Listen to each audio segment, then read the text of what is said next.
Hello fellow cosplayers, and welcome to my free Iwatobi swim pants tutorial.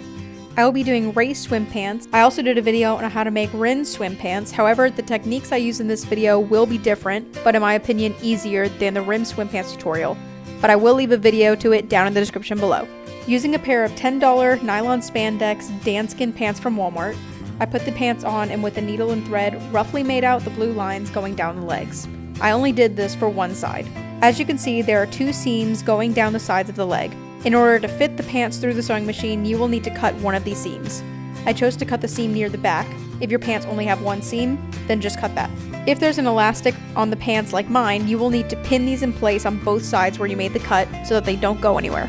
Next, I folded a 1 yard piece of nylon spandex fabric in half. For some reason, I didn't film the part on how I transfer the lines to the fabric. I do it again on a smaller piece later in the video, but I basically placed the pants on top of the fabric and carefully pinned where I have sewn the blue thread. I pinned it in the thickness that I wanted my blue stripes to be so that the width is consistent. Also, make sure to leave about an inch of excess at the top and bottom of the stripes. After you cut them out, you should have two mirror images of your stripes.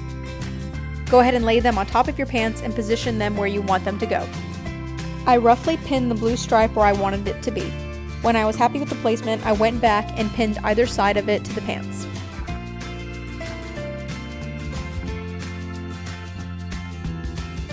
Don't worry right now about the extra piece coming off, we will deal with it once we sew the legs together. In this part, it's really important to make sure that both sides are symmetrical. When you sew, use a zigzag stitch with a somewhat small length. You need to position the needle so that it mainly stays in the blue area while you are sewing. Go slow when starting this because you don't want to risk any bulges. If you see the fabric starting to pucker, place the needle in the fabric, lift up on the foot, and lay the fabric flat again. At this point, I took out the blue thread that I first used as a guide. And this is what it should look like when you have sewn both sides. With the inch of excess I left, I pulled the fabric tight over the band and hand stitched it down, being sure to not bring the needle all the way through to the other side of the pants. Once that is done, go ahead and clip off the excess. For the two V's on the front of the pants, I used pins to mark out the placement of them. Using a piece of fabric I folded in half, I used the same technique I did to make the stripes.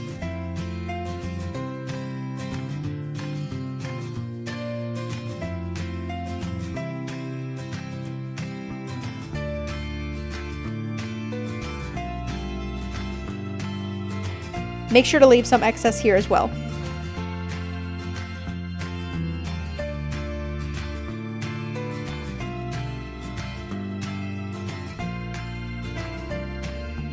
Pin them to the top of the pants. You can fold them in half to make sure the placement is symmetrical.